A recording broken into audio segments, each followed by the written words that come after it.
என்னோட பேர் அருவி. நான் மதுரையிலேருந்து வரேன். ஆ சின்ன வயசுல எனக்கு என்ன மாதிரியான அ என்னோட பாடிய வச்சோ, இல்ல கலர் வச்சோ, என்னென்ன நடந்துச்சுன்னு எனக்கு ஞாபகம் இல்ல. ஏன்னா, நான் அப்ப குட்டியா இருந்தேன். அதுக்கப்புறம் போக போக நமக்கே தெரியும்ல, நம்மள என்னலாம் பண்றாங்க அப்படின்றது. எனக்கு ஞாபகம் இருக்கிறது என்னன்னா, எல்லாருக்குமே இது நடந்திருக்கும். கருப்பா இருக்கவங்கலாம் நான் டான்ஸே ஆட மாட்டேன். அது வேற விஷயம். ஆனா, நான் டான்ஸ் ஆட போனேனாலே என்ன ஒரு மாதிரி தான் பார்ப்பாங்க. எனக்கு ஆட வராது அப்படின்றத அவங்க ஜட்ஜ் பண்ணிருவாங்க. ஒயிட்டா இருக்கவங்க தான் மோஸ்ட்லி ஆடுவாங்க. அண்ட் அதுக்கு அடுத்த விஷயம் என்னன்னா, உண்மையாவே ஒரு நல்லா ஆடுனாலுமே, அ என்ன வந்துட்டு ஒரு பாயா கருப்பா இருக்கவங்க எல்லாருமே, என்ன மட்டும் இல்ல, கருப்பா இருக்கவங்க எல்லாருக்குமே அந்த நீ வந்துட்டு பாயா ஆடு, பாயா மாரி ஐ மீன் அந்த வேஷம் போடுவாங்கல்ல, அந்த மாதிரி பண்ணு. ஒரு ஒயிட்டா இருக்க பொண்ண நீ பொண்ணா பண்ணு. அந்த மாதிரி பண்ணுவாங்க. அண்ட் அதுக்கப்புறம் என்னன்னா, எனக்கு ஒரு சின்ன வயசுல ஒரு சைல்டு மேரேஜ் ஒரு ஒரு ரெடி பண்ணிட்டு இருந்தாங்க. ஒரு 17 வயசு இருக்கும். 12th முடிச்ச ஸ்டார்ட்டிங் 18 கம்ப்ளீட் ஆவல. அந்த டைம்ல. அப்ப மூலம் என்ன ஆயிடுச்சுன்னா, நான் அப்போ ரொம்ப லீனா இருப்பேன். பிளஸ் வந்துட்டு நான் கருப்பா இருப்பேன். அங்க வந்த மாப்பிள ரொம்ப பெருசா இருந்தாரு. ரொம்ப ஏஜ்டா இருந்தாரு. அவருக்கே என்ன புடிக்கல. அவரு என்ன பண்ணிட்டாருன்னா, என் தங்கச்சிய இந்த பொண்ணு ஓகே. இந்த பொண்ண வேணா எனக்கு கல்யாணம் பண்ணி குடுங்க.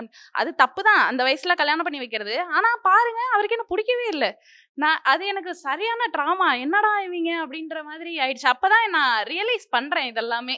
அ ஓ! நம்ம கருப்பா இருக்கோன்றனால இதெல்லாம் நமக்கு நடக்குது அப்படின்றத யாருமே லவ்வே பண்ண மாட்டாய்ங்க. அது ஒரு சரியான ஒரு நம்ம யாரையாவது பார்ப்போம். யாரையாவது நமக்கு புடிக்கும். திடீர்னு தங்கச்சின்றுவாய்ங்க. அது என்னடா நீங்க எனக்கு உன்ன புடிச்சிருக்கு. ஆனா நீ என்ன தங்கச்சியா பார்க்குறீங்க. ஏன்னா அது என் கலர்னால, என்னோட பாடி ஸ்ட்ரக்சர்னால, நான் ரொம்ப ஒல்லியா இருப்பேன்றனால, இது எல்லாமே இன்னும் இன்னும் நெறைய நடந்திருக்கு. நான் பேசுறேன். பர்சனலா வந்து அ நான் நான் எப்படி இருக்கேன், அ என்ன நான் வந்து ஃபுல்லா அக்செப்ட் பண்ணிக்க கூடாது. நான் வேற மாரி போர்ட்ரே பண்ணப்படணும். வேற மாரி என் பாடிய பார்க்கணும் அப்படின்ற புரிதலும், அப்படின்ற இன்ஜெக்ஷனும் வந்து குடும்பத்திலேருந்து தான் ஆரம்பிக்குது என்ன பொறுத்தவரைக்கும். என்னுடைய பேரண்ட் கிட்டேருந்து ஆரம்பிக்குது. என்னுடைய மாமா, மாமி, சித்தப்பா அவங்க கிட்டேருந்து ஆரம்பிக்குது. எங்க வீட்டு தெருவுலேருந்து ஆரம்பிக்குது. எங்க ஏரியாலேருந்து ஆரம்பிக்குது. வெரி பேசிக்கா நம்ம இப்போ சம்மர்ல இருக்கோம். சம்மர்ல வெளிய விளையாட போனா, "கருத்தருவ விளையாட போவாத" அப்படின்னு சொல்லுவாங்க. தே சே சத்தமா பேசினா, "எதுக்கு ஆம்பள மாரி பேசுற? பொம்பள மாரி பேசு" அப்படின்னு சொல்லுவாங்க. "உனக்கு வந்து இந்த கலர்ஸ்லாம் சூட் ஆவாது." கலர்ஸ வந்து இந்த இந்த இந்த உடல்ல நான் போத்திக்கக்கூடிய, நான் எனக்கு புடிச்ச கலர என் உடம்புல நான் போத்திக்கிறதுக்கான சுதந்திரமே எனக்கு இருக்காது. ஏன்னா, எங்க அப்பா, அம்மா தான் வந்து ஏதோ ஒரு பண்டிகை காலங்கள்ல ஒரு ஃபெஸ்டிவல் சீசன்ல வந்து எனக்கு துணி வாங்கி குடுப்பாங்க. "லைட் ஷேட்ஸா போடு உன் கலருக்கு. அப்போ உனக்கு நல்லாருக்கும்" அப்படின்னு சொல்லுவாங்க. அண்ட் ஆப்பிள் ஜூஸஸ் நெறைய குடுப்பாங்க. I never understood what is behind apple and my colour. My mother always used to say, எப்போ வெளியே போனாலும் எப்பயாச்சும் வெளியே போனால் நம்மளுக்கு குழந்தைங்களுக்கு வந்து வாங்கி கொடுக்குறது பலகாரம் அந்த மாதிரி. அவங்க she keep on imposing me on juice குடி, ஆப்பிள் ஜூஸ் குடி, ஆப்பிள் ஜூஸ் குடி, எப்போவுமே ஆப்பிள் ஜூஸ் தான். I never had a option to drink either எனக்கு பிடிச்ச சப்போட்டா ஜூஸோ, எனக்கு பிடிச்ச வேறு ஜூஸோ குடிக்கிறதுக்கான அது கூட இல்லாத, இது ஐ ஃபீல் என்ன நானாக அக்செப்ட் பண்ணிக்க முடியாத இந்த இன்ஜெக்ஷன், நான் என்னை வேற ஒருத்தவங்களா பார்க்கணும் அப்படின்ற இந்த தாட் வந்து என்னுடைய குடும்பங்கள்ல இருந்து தான் ஆரம்பிக்குது. என்னுடைய பேரண்டிங்கில் இருந்து தான் ஆரம்பிக்குது. That is very base like I being a child, நான் ரொம்ப பொல்யூட்டடாக இருக்க மாட்டேன் என் சைல்டு ஏஜில். எனக்கு எதுவுமே தெரியாது. நான் அப்போ தான் நடக்க கற்றுக்கிறேன், பேச கற்றுக்கிறேன், மனுஷங்களை பார்க்குறேன். அந்த டைமில் நீ இது கிடையாது, நீ இப்படி, நீ உயரமாக ஒன்றா ஸ்கிப்பிங் போட்டே இரு, நீ தொங்கு, குள்ளமாக இருக்கிற நீ அப்படின்னு சொல்கிறது. நான் வந்து பேசிக்லி ஐம் அ பாக்ஸர். நான் வந்து பாக்ஸிங் கற்றுக்கிட்டேன். எங்கள் அம்மாவுக்கும் எனக்கும் மிகப்பெரிய சண்டை நடக்கும் வீட்டில். என்னன்னா, பொண்ணுங்க விளையாடுற விளையாட்டு விளையாடுமா நீ, you go for shuttlecock, light game, mild game. நாலு பின்ன உன் மூஞ்சில் நீ அடி வாங்கிட்டு வந்து நின்னா எவன் உன்னை கட்டிப்பான்? ஸோ என்னை பொறுத்த வரைக்கும் this kind of injections, this kind of thoughts has been injected or அதை வந்து போர்ட்ரே பண்ண ஆரம்பித்தது வந்து என்னுடைய பேரண்டிங், என்னுடைய குடும்பங்கள்ல இருந்து தான். என்னோட பேர் வந்து அபிஷா. நான் எப்படி இந்த கலர் இந்த மாதிரி இதெல்லாம் எனக்கு எப்போ நடந்துச்சுன்னு பார்த்தோம்னா, எனக்கு 2 விஷயம் தான் ஃபஸ்ட்டு ஞாபகம் இருக்குது. ஒன்று வந்து வீட்டில் இப்போது நமக்கு வந்துட்டு எந்த அளவுக்கு ஒரு இந்த டார்க் டோன்ஸ் வந்து அழகில்லை அப்படின்ற மாதிரி இன்டர்னலைஸ் ஆயிருக்குன்னா, எங்கள் அம்மாவுக்கு வந்து ஒரு இது நம்ம பொண்ணும் வந்துட்டு நம்மள மாதிரி கருப்பாக இருக்கக்கூடாது, வெளியில் காட்டிக்கும் போது அழகாக இருக்கணும் அப்படின்ற அந்த ஐடியாவில் பால் ஆடை எடுத்து மூஞ்சில் தடவிட்டே இருப்பாங்க என் மூஞ்சில். அது எப்போனா நான் ஒரு ஃபஸ்ட் ஸ்டாண்டர்ட் படிக்கும்போது நடந்துச்சு. ஸோ எனக்கு அப்போலேருந்து பால் ஸ்மெல்லே பிடிக்கிறது இல்லை இப்போ வரைக்கும். அது எனக்கு அப்போ ஃபஸ்ட்டு பண்ணும்போது நம்ம நம்மளோட இந்த கலர் வந்து சரி நல்ல கலர் இல்லை அப்படின்ற மாதிரி தான் ஃபஸ்ட்டு எனக்கு எக்ஸ்போஸ் ஆச்சு. அதுக்கப்புறம் எப்போனா ஸ்கூலில் இது ஒரு செகண்ட் ஸ்டாண்டர்ட் தேர்ட் ஸ்டாண்டர்ட் படித்த அந்த டைமில் ஸ்கூல் அசம்பிளியில் ஆகஸ்ட் 15 இண்டிபெண்டன்ஸ் டே வரப்போகுதுன்னு சொல்லிட்டு டான்ஸ் ஆடுறதுக்கு வந்து செலக்ட் பண்ணிட்டுருந்தாங்க. இப்போ பார்க்கும்போது அசம்பிளிலேயே வந்துட்டு ஒரு மேம் சொல்கிறாங்க, இவங்க இந்த பொண்ணு நல்லா ஆடும் அப்படின்றாங்க. இன்னொரு மிஸ் என்ன சொல்கிறாங்க, இல்லை அவள் கருப்பாக இருக்கா, அவள் வேணாம், நம்ம கொஞ்சம் ஃபேராக இருக்கிற மாதிரி பாருங்க அப்படின்றாங்க. ஸோ இப்போ யாரை நம்ம அதிகமாக நம்புவோம் அந்த வயசில்? வீட்டில் இருக்கவங்களையும் அப்புறம் நம்ம போகிற ஸ்கூல்ஸில் இருக்கவங்கள தான். ஏன்னா டீச்சர்ஸ் தான் ரொம்ப நம்புவோம். இப்போ அந்த இடத்துல நமக்கு ஃபஸ்ட்டு என்ன சொல்கிறாங்கன்னா, இந்த கலர் நல்ல கலர் இல்லை, இந்த கலர் ஒரு நீ பார்க்கக்கூடிய உங்கள் கண்ணுக்கு வந்து ப்ளீஸிங்காக இல்லாத ஒரு கலராக தான் என்னோட டோனே எனக்கு இதாகுது. இப்போது எனக்கு அப்போ அந்த வயசில் புரிஞ்சது என்னென்னா, ஓகே நம்ம ஸ்கின் டோன் வந்து நல்ல ஸ்கின் டோன் கிடையாது, இது வந்துட்டு யாருக்கும் பார்க்க அழகாக இருக்கா. ஸோ நான் என்ன எப்படி அழகாக காட்டிக்கணும்னா நான் அந்த வயசுலேருந்து ஒரு ட்ரெயின் பண்ணப்படுறேன்னே சொல்லலாம். எல்லாருமே சொன்ன மாதிரி எல்லாத்துலேயும் காமனாக ஒரு விஷயம் பார்க்குறது என்னன்னா, குடும்பங்களில் ஃபஸ்ட்டு ஏன்னா ஒரு குழந்தை வளர ஆரம்பிக்குது அப்படின்னா, அதுக்கு ஃபஸ்ட்டு ப்ரைமரி சப்போர்ட் சிஸ்டம் அப்படின்னு ஆரம்பிக்கிறது வந்து ஒரு குடும்பம் தான் வந்து பொத்தி பொத்தி வளர்க்குறாங்க இல்லையா? அப்படி வளர்க்குறப்போ என்ன ஆகுதுன்னா, அவங்க சொல்கிற ஒவ்வொரு விஷயத்தையும் நாம் வந்து உள்ளார்க்க அப்படியே இன்டர்னலைஸ் பண்ணுறோம். உள்ளார்க்க அப்படியே நமக்குள்ள ஒரு ஸ்பாஞ்சுக்குள்ள தண்ணி இறங்குற மாதிரி நமக்குள்ள அந்த தாட்ஸ் எல்லாமே இறங்கிக்கிட்டே இருக்கு.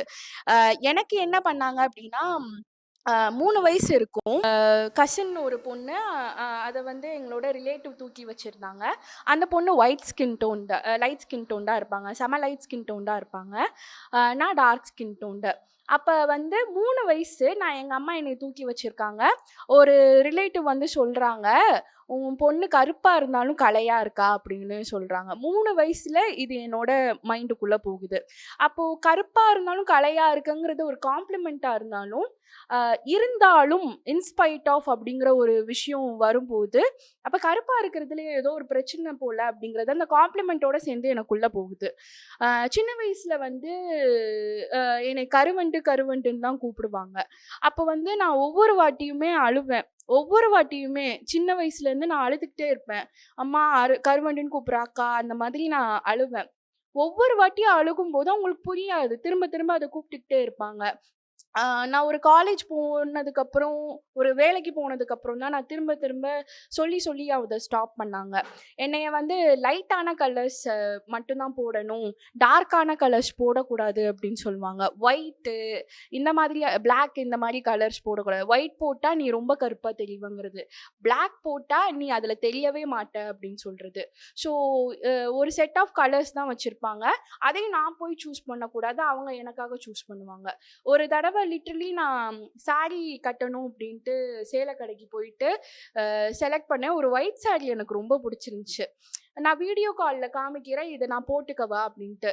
இதில் போட்டால் பயங்கர கருப்பாக தெரிவ, ரொம்ப மோசமாக இருக்கும் உனக்கு அப்படின்னு சொன்னோன்னே நான் அந்த கடையிலேயே அழுகிறேன். திருச்சியில் ஒரு கடையில் நான் அழுதுட்டு நான் வெளியில் ஓடி வரேன். பஸ் ஸ்டாப்பில் வந்து தேம்பி அழறேன். நான் அன்னைக்கு அந்த சாரியை வாங்கவே கிடையாது. அப்போது அவ்வளோ ஆசைகள், கனவுகள், இந்த மாதிரி சாரி கட்டினா இவ்வளோ நல்லா இருக்கும்ல அப்படிங்கிற ஒரு கனவோட நம்ம போய் அதை தொடுறப்போ, இதில் நீ ரொம்ப மோசமாக இருப்பங்கிறது எவ்வளோ ஒரு கேவலமான ஸ்டேட்மெண்ட் இல்லையா? அதே மாதிரி நான் சின்ன வயசுல படிச்சுட்டு இருக்கும்போது ஒரு 8th அந்த மாதிரி இருக்கும். அப்ப வந்து சொல்வாங்க, நான் ரொம்ப நல்லா படிப்பேன். ஃபர்ஸ்ட் ரேங்க் தான் வாங்குவேன். ஒரு 1 மார்க் 2 மார்க் குறைஞ்சாலே என்னை திட்டுற மாதிரியான ஒரு ஃபேமிலி. அ அப்போ அ என்ன பண்ணாங்க, நான் கொஞ்சம் ஏதோ படிக்காம போயிட்டேன் அப்படின்ட்டு, உன்னோட கசின் அட்லீஸ்ட் வெள்ளையா இருக்கா, அவளுக்கு அட்லீஸ்ட் நல்ல மாப்பிள்ளை கிடைச்சிருவாங்க. நீ படிக்கவும் இல்லன்னா நீ என்ன பண்ணுவ? அப்படிங்கிறது ஒரு 8வது படிக்கிற புள்ளைக்கு இந்த மாதிரியான ஒரு ஸ்டேட்மெண்ட் உள்ள போகும்போது, என்ன மாதிரியான ஒரு இன்ஃபீரியாரிட்டி காம்ப்ளெக்ஸ அவங்களுக்கு உள்ள திணிக்கும் இல்லையா? அப்போ நான் ஒவ்வொரு இடத்துலயும் என்னை ப்ரூவ் பண்ண வேண்டியதா இருந்தது. அதே மாதிரி 6th நான் படிக்க போறேன். 5th வரைக்கும் ஒரு ஸ்கூல்ல படிச்சுட்டு 6த்துக்கு போறேன். அப்ப யாருக்குமே தெரியாது நான் நல்லா படிப்பேன் அப்படின்ட்டு. ஃபர்ஸ்ட் எக்ஸாம் முடிஞ்சு ரிசல்ட் வருது. நான் ஃபர்ஸ்ட் ரேங்க் எடுக்கிறேன். அப்போ ஒரு பொண்ணு என்கிட்ட கேட்குறா, "நீ மக்கு பொண்ணு. உன்னைய பார்த்துட்டு நீ ஒரு மக்கு பொண்ணா இருப்ப. ஃபெயில் ஆவன்னு நெனச்சேன். ஆனா நீ ஃபர்ஸ்ட் ரேங்க் வாங்கியிருக்க. எனக்கு ஆச்சரியமா இருக்குன்ட்டு." அந்த பொண்ணு மேல இப்ப எனக்கு நெனச்சா கோவமே வரல. அப்போ ஒரு கருப்பா இருக்கிற பொண்ணு மக்கு பொண்ணா இருப்பாங்கிறத யாரு இவங்களுக்கு சொல்லி தந்திருக்கா? மீடியா ரெப்ரசன்ட் பண்ணுதா? நல்லா படிக்கிற பொண்ணுங்கலாம் வெள்ளையா இருப்பாங்க. மக்கு பொண்ணுங்க வந்து கருப்பா இருப்பாங்கங்கிறத மீடியா புகுத்துதா? வீட்ல சொல்லி தராங்களா? எங்க இருந்து இந்த விஷயம் வருது அப்படிங்கிறது. அப்போ அவ்ளோ சின்ன வயசுலயே நம்மளுக்கு இந்த விஷயங்கள் எல்லாம் உள்ள போறனால, அ அதுவே நம்மள ஷேப் பண்ணிருது அப்படின்னு சொல்லலாம். இப்போ நாங்க 4 பேரும் எங்களோட எக்ஸ்பீரியன்ஸஸ் ஷேர் பண்ணிக்கிட்டோம். ஆடியன்ஸ்ல உங்களோட சின்ன வயசுல நீங்க நெறைய விஷயம் கோ த்ரூ பண்ணியிருப்பீங்க. அப்ப விமன் வந்து என்ன மாதிரியான discrimination? By women we mean both women and trans women தான். ஸோ என்ன மாதிரியான டிஸ்கிரிமினேஷன்ஸ் ஃபேஸ் பண்ணியிருக்கீங்க? அத பத்தி ஷேர் பண்ணிக்க நினைச்சீங்கன்னா, it is a safe space. இங்க இருக்கிற எல்லா பொண்ணுங்களும் முக்கியமா இந்தியன் சொசைட்டில இத ரிலேட் பண்ணிக்க முடியும்னு நெனைக்கிறேன். ஏன்னா, பியூபர்ட்டி எனக்கெல்லாம் ரொம்ப பெரிய பயங்கரமான விஷயமா இருந்தது. எனக்கு ஒரு நான் 8th ஸ்டாண்டர்ட் படிக்கும்போது நான் பியூபர்ட்டி அட்டெயின் பண்ணேன். ஏஜ் அட்டெயின் பண்ணேன். பட் வந்து 6th ஸ்டாண்டர்ட்ல எல்லாரும் ஏஜ் அட்டெயின் பண்ணிட்டு இருக்கும்போது எனக்கு ரொம்ப பயமாயிருச்சு. இனிமே நம்மளும் சீக்கிரமே ஏஜ் அட்டெயின் பண்ணிருவோமான்ட்டு எனக்கு ஃபீவர்லாம் வந்துருச்சு. ஸோ நம்ம கையில இருந்த அந்த ஃப்ரீடம் போகுது. நம்மள இதே மாரி இருக்க முடியாது நம்மளால. அப்படிங்கிற ஒரு பயம் வந்து ரொம்ப ஃபேஷியல் ஹேர்ஸ் பத்தி அது ரீசென்ட் டேஸ்ல தான் வந்து வெளிப்படையா பேச ஆரம்பிக்கிறாங்க. அன்னைக்கு அ இவங்க சொன்ன மாதிரி இதுக்கு வந்து விமன் ஷேம் படுறது ரொம்ப அதிகமா இருக்கு. என்னோட ஃப்ரெண்ட்ஸ்ல சில பேருக்கு ஃபேஷியல் ஹேர் இங்க இங்க இங்க இருக்கும். ஸோ அவங்கள ஒரு தடவை என்னோட க்ளோஸ் ஃப்ரெண்ட் என்ன மாதிரி ஸ்டோரி போட்டான் அப்படின்னா, அ மீச வச்ச குழந்தையப்பா அப்படின்னு ஒரு சாங் போட்டு ஸ்டோரி போட்டிருந்தான். அப்ப வந்து நான் கேட்டேன், "ஏன் இப்படி ஸ்டோரி போடுற? இது நெறைய பேருக்கு ரொம்ப பெரிய இன்செக்யூரிட்டி" அப்படின்னு நான் கேட்டப்போ, அது அவனுக்கு புரியவே இல்ல. "She is okay with it. நீ ஏன் இவ்ளோ கேட்குற?" அப்படின்ட்டு. ஆனா அந்த ஸ்டோரிய பார்க்குற ஒவ்வொருத்தருக்கும் அந்த ட்ரிகர் வந்து ஆகிக்கிட்டே இருக்கும். எ எ எல்லாரும் எப்படி பார்க்குறாங்க நம்ம முகத்த அப்படின்ட்டு. ப்ளஸ் பிசிஓஎஸ் பத்தி இங்க பேச வேண்டியிருக்கு. பிசிஓஎஸ் உள்ள ஒரு விமனுக்கு வந்து அது வந்து இர்ரெகுலர் பீரியட்ஸ் ஒரு ஹார்மோனல் இம்பேலன்ஸ் மாதிரியான ஒரு பிரச்சனை அது. நெறைய விமனுக்கு இப்போ 4ல ஒரு விமனுக்கு அது இருக்கு அப்படின்னு சொல்றாங்க. ஸோ அவங்களுக்கு ஃபேஷியல் ஹேர்ஸ் வளர்றது ஒரு முக்கியமான சிம்டம். எனக்கு பிசிஓஎஸ் இருக்கிறனால இங்க ஃபேஷியல் ஹேர்ஸ் அடிக்கடி வரும். எவ்ரி வீக் வளரும். ஸோ நான் வீட்டுக்கு போகும்போதெல்லாம் எங்க அக்கா வந்து, "இத நீ ஷேவ் பண்ணலன்னா எப்படி பசங்க உன் முகத்த பார்ப்பாங்க?" அப்படிங்கிறது. அது அம் என்னைய ஒரு டிஸ்கஸ்டிங்கா ஃபீல் பண்ண வைக்கிறது. அ இது ஒரு ஹார்மோனல் இம்பேலன்ஸ் அப்படிங்கிறது, இது இவளுக்கு எவ்ளோ கஷ்டம் தருங்கிறத புரிஞ்சுக்காம, ஒரு பையன் நீ பார்க்கறதுக்கு நீ ப்ளீசிங்கா இருக்கணுங்கிறத மட்டும் வச்சு என்னை எவ்ளோ கண்ட்ரோல் பண்றாங்க அப்படிங்கிறதும் இருக்கு. கருப்பா இருக்கிறவங்கள வந்து அன்கிளீனா, டர்ட்டியா ஃபீல் பண்ண வைக்கிறதுல ஒரு பெரிய பங்கு இந்த சொசைட்டிக்கு உண்டு. நானும் அப்படி ஃபீல் பண்ணியிருக்கேன். சில இடங்கள்ல முக்கியமா இந்த பிசிஓஎஸ்னால எனக்கு கழுத்துலலாம் டார்க்கா இருக்கும். சில இடங்கள்ல டார்க்கா இருக்கும். அது எல்லாமே வந்து அழுக்கா அப்படின்னு கேட்பாங்க என்கிட்ட. அது அழுக்கு கிடையாது. இந்த மாதிரி டார்க் ஆகுது அப்படிங்கிறது அவங்களுக்கு புரியாது. அப்புறம் நம்ம எல்லா ஊர்லயும், எல்லா வீட்லயும் ஒரு பாட்டி அவங்க சொன்ன மாரி இருக்கும். எங்கள் ஊர்லேயும் அப்படி ஒரு பாட்டி இருந்து சின்ன வயசுலேருந்து எப்போ பார்த்தாலும் வரும். நாங்கள் எண்ணெய் கடை வச்சுருந்தோம். அந்த கடைக்கு நான் உட்காந்துருக்கும் போது வரும் வந்துட்டு என்னடி இப்படி கருத்து போயிட்ட அப்படின்ட்டு எனக்கு அப்படியே வந்து அப்படியே என் முகத்தை மூடிட்டு அப்படியே உட்காந்துக்கணும் போல இருக்கும். அந்த மாதிரி அது ஒரு ரியாக்ஷன் கொடுக்கும். ஸோ இது வந்து ஏதோ 5 வயசுலயோ 10 வயசுலயோ நடந்தது கிடையாது. 3 மாசம் முன்னாடி நான் வீட்டுக்கு போனப்போ அந்த பாட்டி ரோட்ல போயிட்டு இருந்துச்சு. அது செத்துருக்கும்னு கண்டிப்பா நினைச்சேன் நானு. பட் வந்து ஷி வாஸ் ஸ்டில் அலைவ். எனக்கு அதுவே ரொம்ப ஃப்ரஸ்ட்ரேட்டிங்கா இருந்தது. ஐயோ அது வருதே அப்படின்ட்டு நான் வேக வேகமா உள்ள ஓடி வரேன். அது வந்து இந்தாடி இந்தாடி இந்தாடின்னு கத்திக்கிட்டே இருந்துச்சு. ஐயோ ரொம்ப கத்துதே அப்படின்ட்டு நான் போயிட்டேன். அப்புறம் வந்து என்னாடி இப்படி கருத்து போயிட்டேன்னு திருப்பி அதே டோன் மாறவே இல்லை இத்தனை வருஷமா. அதோட இது பண்ணுது. ஸோ இந்த மாதிரி அந்த பாட்டிங்கெல்லாம் ஃபர்ஸ்ட் நம்ம இது பண்ணணும். ஸோ அதுவும் ரொம்ப ரிலேட்டபிளா இருந்தது. ஸ்கின் லைட்டனிங் திங் அது பியூட்டி இண்டஸ்ட்ரியில் ரொம்ப பெரிய விஷயம். அதை லேட்டராக நம்ம பேசுவோம் இன்னும் தொடர்ந்து. தேங்க்யூ நீங்கள் இதை share பண்ணிக்கிட்டதுக்கு. See, it's so hard to survive in this industry. I don't see, for me, before coming to the industry, இதோட இமேஜ் வந்து வேற மாதிரி இருந்தது எனக்கு. And now when I started my career here, and I could feel what is the fact here. I feel this industry is highly commercialized. ஒரு product மேக்கிங்காக தான் நான் பார்க்குறேன். For me, film or art or painting, sculptures, theatre, everything is an expression of stories. I see film in that way. And there are many films அந்த மாதிரி என்னை inspire பண்ண films. இன்றைக்கி நான் அந்த இண்டஸ்ட்ரியில் இருக்கிறேன் அப்படின்னா அதுக்கு reason there are films that has touched me, there are films that has talked to me. But nowadays it's highly commercialised and it's highly ஒரு வியாபாரமயமாக்குதல் தான் நடந்துட்டுருக்கு. அவங்களுக்கு பேசிக்காக கதை போய் சேரணும் மனிதர்களை, ஆடியன்ஸை அப்படின்றத தாண்டி இந்த கதை விற்கப்படணும். அதை விற்கிறதுக்கு அவங்களுக்கு என்னென்ன தேவையோ அதெல்லாம் செஞ்சிட்ருக்காங்க. ஒரு கதை இந்த மண் சார்ந்த இந்த இப்போ நம்ம கதையில் வந்து கதாபாத்திரங்கள் இருக்குது, வி ஹாவ் அ ஸ்ட்ரக்சர். அந்த கதாபாத்திரத்துக்கு ஒரு மொழி இருக்குது, அவங்க டைலாக் பேசுகிறாங்க, அதுக்கு ஒரு பேஸ் இருக்குது. இந்த கதை எங்கே நடக்குது, எந்த வாழ்விடத்தில் நடக்குது அப்படின்ட்டு.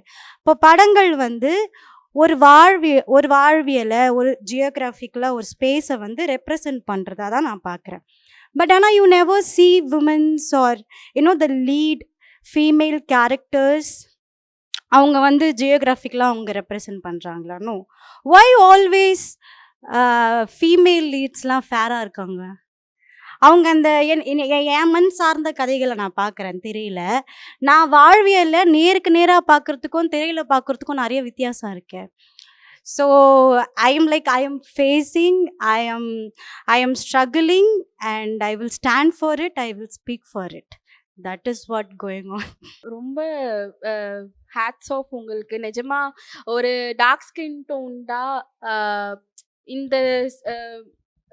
இந்த மாதிரி ஒரு கமோடிட்டியா ஒரு கமர்ஷியலா பார்க்குற ஒரு சினி ஃபீல்டில் நீங்கள் இவ்வளோ போராடிட்டு இருக்கிறது ரொம்ப பெரிய விஷயம். Thank you and thank you for asking the question Bhagya. அடுத்தது வந்து திருப்பி நாங்கள் ஆடியன்ஸ் கிட்ட வருவோம். கண்டிப்பாக நீங்களாம் பேசினா திருப்பி அடிக்கடி ஓப்பன் பண்ணிட்டு தான் இருப்போம். அடுத்தது வந்து ரெப்ரசன்டேஷன். நம்ம ஊர் பொண்ணுங்க சினிமாலேயோ இல்லை மீடியாலேயோ எந்த அளவு ரெப்ரசன்ட் பண்ணப்படுறாங்க, நீங்கள் என்ன மாதிரி பார்த்துருக்கீங்க அப்படிங்கிறத ஒவ்வொருத்தரும் இப்போ பேசுவாங்க. நம்ம பார்க்குறதே இல்லை நம்ம ஊர் பொண்ணுங்களை. ஜிவிஎம் படம்லாம் நம்ம போய் பார்த்தோன்னா அங்கே இருக்கிறவங்களும் இப்படி திரும்பி பார்த்தா நம்ம கூட இருக்கிற பொண்ணுங்களும் சுத்தமாக வேற மாதிரி இருக்காங்க. வாரிசு படத்துலலாம் பார்த்தா ராஷ்மிகா மந்தனா அந்த மாதிரி ஒரு பிள்ளைய கூட இங்கே பார்க்க முடிய மாட்டேங்குது நம்மளால தமிழ்நாட்டில். அப்போது யாருக்காக இந்த படம் எடுக்கிறீங்க, யாரோட வாழ்க்கைன்னு சொல்லி இந்த படங்கள்லாம் எடுக்கிறீங்க அப்படிங்கிறது ஒரு பெரிய குவெஸ்டினாக இருக்குது. ஸோ அதை பற்றி நீங்கள் என்ன நினைக்கிறீங்க அப்படின்னு நீங்கள் ஷேர் பண்ணிக்கோங்க.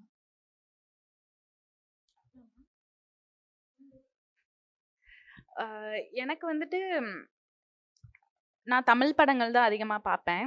எனக்கு மற்ற கொஞ்சம் சப்டைட்டில் பார்த்துட்டு இப்படி பார்க்குறது கொஞ்சம் கஷ்டம். அதனால நான் தமிழ் படம் தான் பார்க்குறது. சின்ன வயசுலேருந்தே எனக்கு படம் பார்க்கறது ரொம்ப பிடிக்கும். ஏன்னா என் வீட்டில் எங்கள் அம்மா வந்துட்டு அடிக்கடி படம் பார்ப்பாங்க. ஏதாவது ஒரு பாட்டு கேட்டால் அந்த படத்தை பற்றி சொல்லுவாங்க. ஸோ படத்துக்கும் எனக்கும் சினிமாக்கும் எனக்கும் நிறைய கனெக்ஷன் இருக்கிறதா நான் நினைக்கிறேன். எனக்கு ஹீரோயின்னா சிவப்பாக தான் இருக்கணும், அதான் எனக்கு தெரியும். எப்படி கருப்பாக ஒரு ஹீரோயின் இருக்க முடியும்? என் கலரில் எப்படி ஒரு ஹீரோயின் இருக்க முடியும்? என் கலரில் இருந்தால் அவங்க எப்படி ஹீரோயின் ஆவாங்க? என் கலரில் அம்மா கேரக்டர் இருக்கலாம், இல்லையா சைடு கேரக்டர் யாராவது இருக்கலாம். அவ்வளோதான் எனக்கு தெரிஞ்சது. ஹீரோயின்ஸ் கருப்பாக இருப்பாங்கன்றதே எனக்கு ரீசெண்டாக தான் கொஞ்சம் இந்த புரிதல்லாம் வந்ததுக்கு அப்புறம் தான் தெரிஞ்சிச்சு. ஃபர்ஸ்ட்டு நான் வந்துட்டு ரொம்ப அட்மையர் பண்ணது யாருன்னா அர்ச்சனா தான். அவங்க தான் என் கலரில் இருப்பாங்க. பாலு மகேந்திராவோட வீடில் நடிச்சிருப்பாங்க இல்லையா, அவங்கள பார்த்து தான் எனக்கு ஹீரோயின் கருப்பாக இருப்பாங்க, ஒரு நல்ல லீட் பண்ணுவாங்க, நல்ல கேரக்டர் பண்ணுவாங்கன்றதே எனக்கு புரிஞ்சிச்சு. அண்ட் நான் அவங்கள என்னோட ரெப்ரசன்டேஷனாக பார்த்தேன் சினிமாவில். அண்ட் அதுக்கப்புறம் சில்க் ஸ்மிதா இருக்காங்க, அவங்கெல்லாம் பார்க்குறப்போ எனக்கு கொஞ்சம் ஆறுதலாக நம்பிக்கையாக இருந்துச்சு. ஓகே, நம்மள மாதிரி இருக்கவங்களும் நடிப்பாங்க, நம்மள மாதிரி இருக்கவங்களும் ஹீரோயினாக பண்ணுவாங்க அப்படின்றது எனக்கு தோணுச்சு. அண்ட் ரீசன்ட் டைமாக நான் ஓரளவு பார்க்குறேன்னு நினைக்கிறேன். ஓரளவு என் கலரை சார்ந்தவங்கள நான் சினிமாவில் பார்க்குறேன். எங்கேயோ என்ன மாதிரி இருக்கவங்க இருக்காங்க, அவங்கள நான் கொண்டாடுறேன். ஃபார் எக்ஸாம்பிள் நிமிஷாவாக இருக்கட்டும், அவங்க தமிழ் இல்லை, பட் இருந்தாலும் எனக்கு அவங்கள பார்க்கும்போது எனக்கு கொஞ்சம் சந்தோஷமா இருக்கு. அவங்க ஒரு நல்ல கேரக்டர் பண்றாங்க. ஸோ சினிமாவில் கலருன்றதை தாண்டி டேலண்ட் வந்துட்டு மதிக்கப்படுது, ஏதோ பேசுறாங்க, அவங்கள பத்தி பேசுறாங்க அப்படின்றது எனக்கு புரிஞ்சிச்சு. இப்போ மெலோடியெல்லாம் எனக்கு அயலியில் பார்த்தப்போ எனக்கு அவ்வளோ சந்தோஷமா இருந்துச்சுன்னா பாயிண்ட் அவுட் பண்ணி நான் என்னோட இன்ஸ்டாகிராமில் போட்டிருந்தேன். ஏன்னா எனக்கு அவ்வளோ சந்தோஷமா இருந்துச்சு. என்ன மாதிரி இருக்க என் கலரில் இருக்க ஒரு பொண்ணுக்கு வந்துட்டு ஒரு நல்ல கேரக்டர் அமைது, ஒரு நல்ல சான்ஸ் கிடைக்குதுன்றது எனக்கு ரொம்ப பெருமையாக இருந்துச்சு. பெருமைப்பட வேண்டிய இடத்துல இருக்கேன். என் கலர் இது, தமிழ்நாட்டில் பெரும்பான்மை கலர் கருப்பு தான், இந்தியன் கலர் தான் இது. ஆனால் என் கலரை வந்துட்டு நான் திரையில் பார்க்கறதுக்கு பெருமைப்பட வேண்டியதாக இருக்குது இந்த சுச்சுவேஷன். ப்ளஸ் ஐஸ்வர்யா ராஜேஷா இருக்கட்டும், அண்ட் இன்னும் ஒரு 2-3 ஹீரோயின் இருக்காங்க. அவங்கெல்லாம் பார்க்குறப்போ எனக்கு கொஞ்சம் ஏதோ ஒன்று பண்ணுறோம், ஏதோ நம்மளோட ரெப்ரசன்டேஷன் வருது அப்படின்றது எனக்கு தெரிய வந்துச்சு. இன்னொரு விஷயம் என்னன்னா, இவங்க எல்லாருமே ஓரளவு இவங்களுக்கு ஒரு நல்ல கேரக்டர் அமையுது. ஆனால் நல்ல கேரக்டர் அமையாம கருப்பாக இருக்கவங்கள என்ன மாதிரியான போர்ட்ரே பண்றாங்க அப்படின்றது ஒன்று இருக்கு. கருப்பா இருக்கவங்கள என்ன ஒன்று ரொம்ப செக்ஷுவலைஸ் பண்ணி காட்டுறது. எனக்கு அந்த டஸ்கி அப்படின்ற வார்த்தையிலேயே எனக்கு விருப்பமே கிடையாது. ஏன்னா அது ஒரு மாதிரி எனக்கு பிடிக்கல. மோசமா டஸ்கி குயின்னு சொல்லுவாங்க, ஒரு ஒரு ஒரு மாதிரி ஆப்ஜெக்டிஃபையா செக்ஷுவலைஸ் பண்ணி அந்த டஸ்கி அப்படின்றது. ஏன் கருப்புன்னு சொல்லுங்க, கருப்புன்னு சொல்ல மாட்டாங்க, டஸ்கின்னு தான் சொல்லுவாங்க. ஏன்னா டஸ்கின்றது வித்தியாசமா இருக்கு. என்னோட தங்கச்சி வந்துட்டு டஸ்கி குயின் அப்படின்னு போட்டாங்கன்னா, ஏல டஸ்கி குயின்னு போட்டிருக்க அப்படின்னு கேட்டா, நீ கருப்பா தானே இருக்க, அப்ப டஸ்கினா கருப்பு தானேன்னா அக்செப்ட் பண்ணிக்க மாட்டாங்க.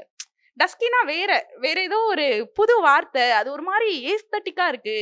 அப்ப கருப்பா இருக்கிறது ஏஸ்தட்டிக் இல்லையா, கருப்பா இருக்கிறது அழகு இல்லையா அப்படின்னு கேட்டா அவங்க அதை ஒத்துக்க மாட்டாங்க.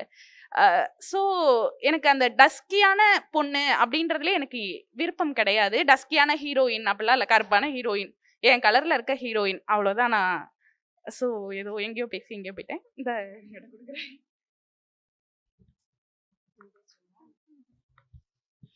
Okay. First of all I think முதுகெலும்பு வந்து நிறைய பேருக்கு, கதைகளை எழுதுகிற நிறைய பேருக்கு முதுகெலும்புகள் இல்லைன்னு நினைக்கிறேன். நிறைய ஃபில்ம் மேக்கர்ஸ்க்கும் இல்லைன்னு நினைக்கிறேன், ப்ரொடியூசர்ஸ்க்கும் இல்லைன்னு நினைக்கிறேன்.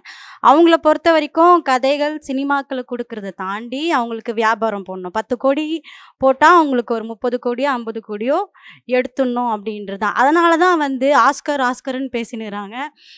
நிறைய ஃபிலிம் ஃபெஸ்டிவல்ஸ், நிறைய அவார்ட்ஸ்லாம் பேசிகிட்டு இருக்காங்க.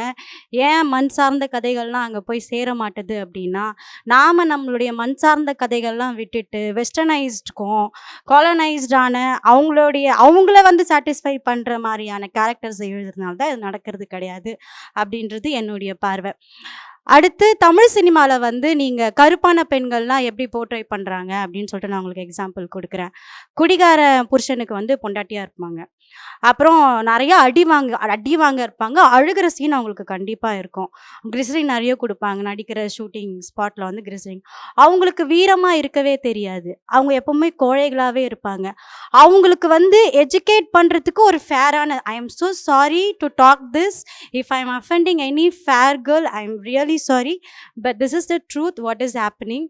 ஒரு ஃபேரான கேர்ள் தான் வந்து ஒரு டார்க் ஸ்கின் டோன் இருக்கிற பொண்ணை வந்து எஜுகேட் பண்ணுவேன் படங்களில்.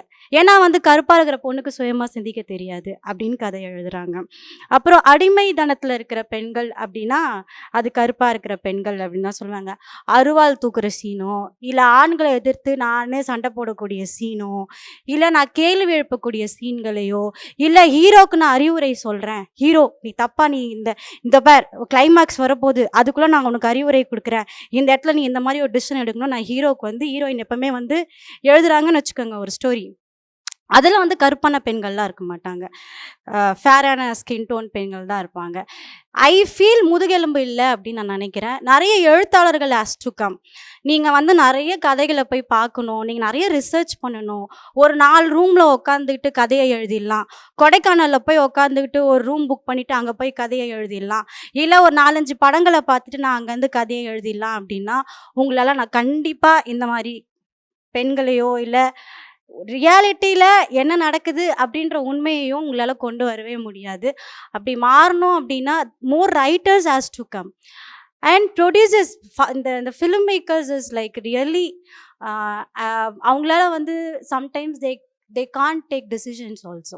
Most of the power playing வந்து இங்கே ப்ரொடியூசர்ஸ் கிட்ட இருக்குது. நீ யாரை காஸ்ட் பண்ணணும், ஹீரோவாக யாரை காஸ்ட் பண்ணணும், ஹீரோயினாக யாரை காஸ்ட் பண்ணணும், முக்கியமான கதாபாத்திரங்களை யாரை காஸ்ட் பண்ணணுன்ற முடிவுகள் கூட சில இடங்களில் ப்ரொடியூசர்ஸ் தான் எடுக்கிறாங்க. அந்த சுதந்திரம் கூட ஃபிலிம் மேக்கர்ஸ்க்கு கிடையாது. ஐ ஃபீல் இந்த மாதிரியான சுதந்திரங்கள்லாம் நடக்கணும். அதுக்கு நம்ம இண்டிபெண்டாக நிறைய ஃபிலிம் மேக்கர்ஸ் வராங்க.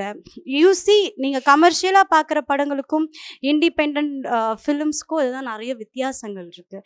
வேர் you could see in independent films more raw and very rooted very original scripts you can get to see, where in commercial world you can't get to see because it's highly polluted by western cultures and things. So writers has to come, and director has to believe that no compromise. நான் வந்து எனக்கு இதுதான் வேணும் அப்படின்னு நீங்கள் சண்டை போடுங்க. வளர்ந்து வர நிறைய ஃபிலிம் மேக்கர்ஸ்க்கு வந்து அந்த ஸ்ட்ரகிள் இருக்குது. வளர்ந்த நிறைய பேரும் இன்னும் அதே சிக்கலில் மாட்டின்னு இருக்கீங்க. அதெல்லாம் மாறணும் அப்படின்றது தான். ஸோ நான் இப்போது மீடியாஸ்ன்னு பார்க்கும்போது எனக்கு ஃபஸ்ட்டு சீரியல்ஸ் தான் ஞாபகம் வந்துச்சு. சீரியல்ஸில் நான் வந்து மோஸ்ட்டாக ஒரு வில்லேஜ் சைட்லேருந்து ஒரு காட்டுற பொண்ணு இப்போ வரைக்குமே எல்லா சீரியல்லையும் எப்படின்னா தாவணி போட்டுட்டு ஒரு மாதிரி தலை நிறைய பூ வச்சுட்டு ஒரு ஃபேரான ஒரு பொண்ணை தான் காமிச்சு நான் பார்த்துருக்கேன். எனக்கு அது பார்க்கும்போது ஃபஸ்ட்டு எனக்கு தாவணி போடுறதை நிப்பாட்டி பல வருஷம் ஆச்சு. இப்போ எங்கள் ஊர் பக்கம் வாங்க தாவணி போட்டு நான் ஒரு பொண்ணை காட்டுறேன்னா, ஏதாவது ஃபங்க்ஷன் ஏதாவது ஒரு இது வந்துச்சுன்னா ஏதாவது தாவணி போட்டு அப்போ ஏதோ நிற்கிறதோட சரி. இங்கே எப்படி காட்டுறாங்கன்னா கேஷுவலாக இருக்க நேரத்துலையுமே வந்துட்டு அந்த பொண்ணை எப்போதுமே தாவணியை போட்டுட்டு தான் சுற்றிக்கிட்டு இருக்கோம். அந்த மாதிரி தான் நான் சீரியல்ஸில் பார்க்குறேன். சீரியல்ஸ் ஏன் மெயினாக சொல்கிறேன்னா, டிவி சீரியல்ஸ் வந்துட்டு எல்லா இடத்துலையும் போய் ரீச் ஆகுது, ஈஸியான ஒரு ஆக்சஸ் இருக்குது. அப்போது அந்த டிவி சீரியல்ஸில் தான் வந்து மெயினாக இந்த இதை காட்டுறாங்க. ஒரு நல்ல பொண்ணுன்னா வந்துட்டு எப்போதுமே ஒரு எப்படி சொல்கிறது, அந்த பொண்ணு எப்போதுமே ஒரு பியூட்டி ஸ்டாண்டர்ட்ஸ்குள்ளே இருப்பா, ரொம்ப ட்ரெடிஷ்னலாக ட்ரெஸ் பண்ணுற ஒரு பொண்ணு. இவங்க தான் வந்து நல்ல பொண்ணு, நல்ல ஹீரோயின்ஸாக காட்டுவாங்க. இதே வில்லனைஸ் பண்ணி காட்டுறது யாருன்னா அப்படியே ஆப்போசிட்டில் மாடர்னாக ட்ரெஸ் பண்ணுற ஒரு பொண்ணாக இருப்பா. அப்போ அந்த பொண்ணோட ஷேட் வந்து எப்போதுமே ஹீரோயினோட ஒரு ஒரு 2-3 ஷேட் கம்மியாக தான் இருக்கணும். அந்த மாதிரி ஒரு பொண்ணை மட்டும் தான் வில்லனைஸ் பண்ணி காட்டுறாங்க.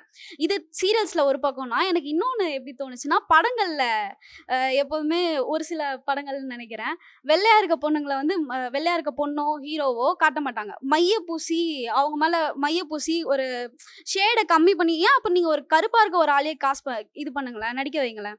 ஏன் ஒரு வெள்ளையாக இருக்க ஒரு ஆளை கூப்பிட்டு அவங்களுக்கு கலர் பூசி இது பண்ணி எதுக்கு காட்டணும்னு தான் நான் கேட்குறேன். இப்போது அந்த இது கேட்டால் ஒரு ரீசன் சிம்பிளாக என்ன சொல்கிறாங்கன்னா, ஸ்டார் வேல்யூ. இந்த ஸ்டார் வேல்யூன்றது என்ன, எனக்கு சீரியஸாக எனக்கு புரியல இந்த ஸ்டார் வேல்யூன்றது. இப்போது உங்கள் படத்தோட கதை நல்லா இருக்காது, அந்த படத்தோட கதை மேலே உங்களுக்கே கான்ஃபிடென்ட் இல்லையா, அப்போது ஸ்டார் வேல்யூ உங்களுக்கு அந்த இடத்துல தேவைப்படுறதுக்கு. ஸோ இது நான் மீடியாஸில் மெயினாக பார்த்தது, பேசணும்னு நினச்சிது. இப்போது இதை தாண்டி நீங்கள் சொன்ன மாதிரி ஒரு செக்ஷுவலைஸ் பண்ணி காட்டுறது, கருப்பாக இருக்க பொண்ணுங்களை காட்டும்போது அந்த ஒரு ஹெல்த்தியாக இருக்க ஒரு ஃபிட்டாக இருக்க ஒரு பொண்ணுங்களை காட்டும்போது ரொம்ப அதை செக்ஷுவலைஸ் பண்ணி காட்டுறது பார்த்துருக்கேன்.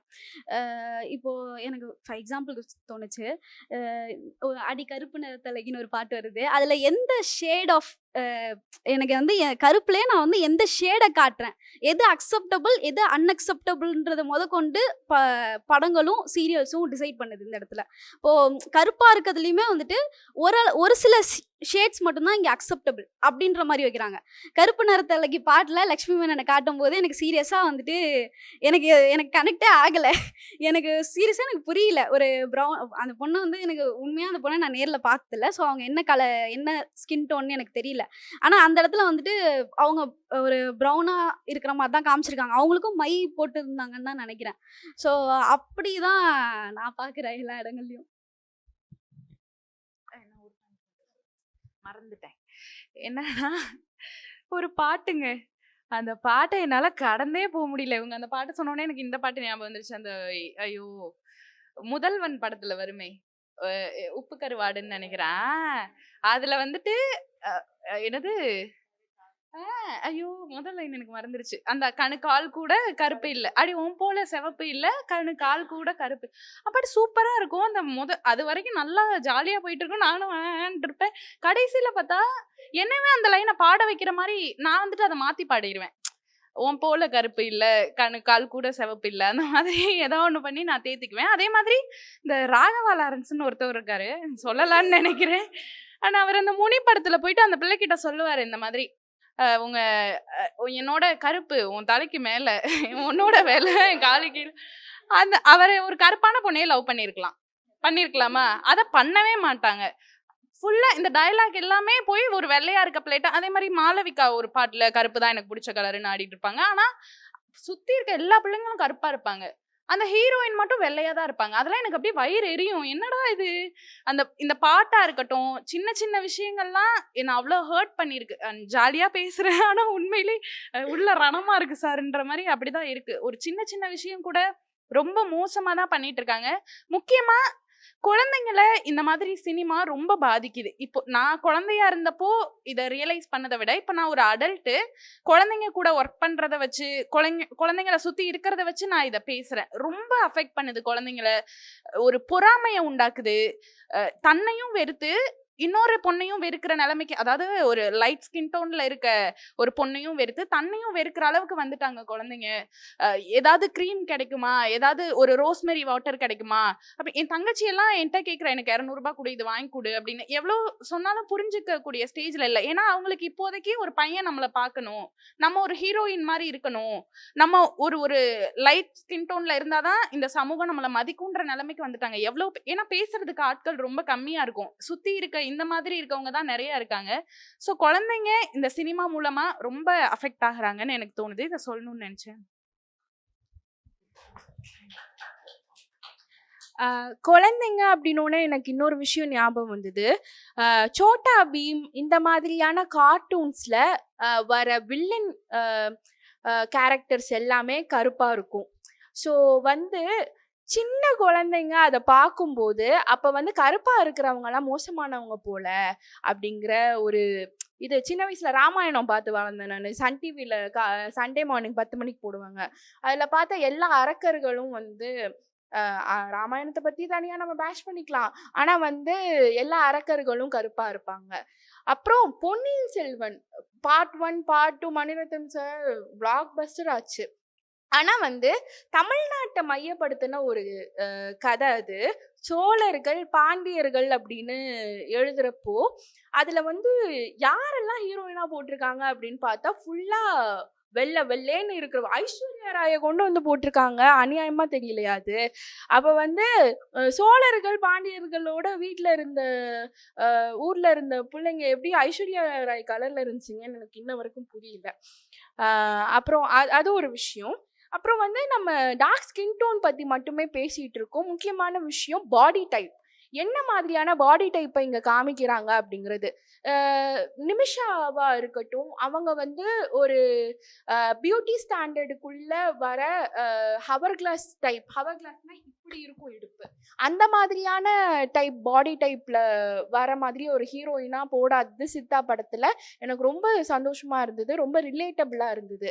அது இல்லாம திருச்சிற்றம்பலம் படத்துல நித்யா மேனன், அது நிறைய பேருக்கு ரிலேட்டபிளா இருந்திருக்கும். நைட்டி போட்டுட்டு அந்த மாதிரி நிறைய ஹீரோயின்ஸை அதுவும் நைட்டி போட்டு வீட்டில் இருக்கிற மாதிரி, நம்ம பக்கத்து வீட்டில் இருக்க பொண்ணு மாதிரி காமிச்சிருப்பாங்க நித்யா மேனனை. இதை எதோட நம்ம பார்க்கலாம் அப்படின்னா, சில்லுன்னு ஒரு காதல் முன்பே வா பாட்டுல பூமிகா 20 சுடிதாரும் நம்ம மாத்திருப்பாங்க. 20 சுடிதார் எதுக்குன்னு ஃபர்ஸ்ட் நம்மளுக்கு தெரியாது. ஆனா திருச்சிற்றம்பலம்ல அட்டையரை திருப்பி திருப்பி ஒரே அட்டையரை திரும்ப திரும்ப போட்டுட்டு இருப்பாங்க. நம்ம வீட்டெல்லாம் 5 சுடிதார் 10 சுடிதார் தான் மேக்சிமம் இருக்கும். அதை தானே திருப்பி திருப்பி போடுவோம். அப்போ நம்மளை எங்க அதுல காட்டுறாங்க அப்படிங்கிற ஒரு கொஸ்டின் திரும்ப திரும்ப வந்துட்டே இருக்கு. ஸோ இந்த விஷயங்கள் பற்றி பேசணும் அப்படின்னு நினச்சோம். அதே மாதிரி எவ்வளோ ஹீரோஸை, ரஜினிகாந்த் தான் ஃபஸ்ட்டு கருப்பான ஹீரோ நம்ம தமிழ் சினிமாவில் பார்த்தது அப்படின்னு தான் சொல்கிறோம். இன்ன வரைக்கும் எவ்வளோ ஹீரோயின்ஸை நம்ம வந்து கருப்பு நிறத்தில் நம்ம பார்க்குறோம். அவங்க எந்த அளவு சஸ்டெயின் ஆகி வராங்க. ஒரு 2 வருஷம் வராங்க, திடீர்னு அவங்க எங்கே போகிறாங்கன்னே தெரிய மாட்டேங்குது. ஸோ அந்த மாதிரியான ஒரு நிலைமை தான் இருக்குது இங்கே. அடுத்தது வந்து பியூட்டி இண்டஸ்ட்ரி, ஃபேஷன் இண்டஸ்ட்ரி. இதில் இந்த மாதிரியான பாடி டைப்ல உள்ளவங்க, இந்த ஸ்கின் டோன்ல உள்ளவங்க என்ன மாதிரியான டிஸ்கிரிமினேஷன் ஃபேஸ் பண்றாங்க, சேலஞ்சஸ் ஃபேஸ் பண்றாங்க அப்படிங்கறத பத்தி உங்களுடைய ஒப்பீனியன்ஸ்.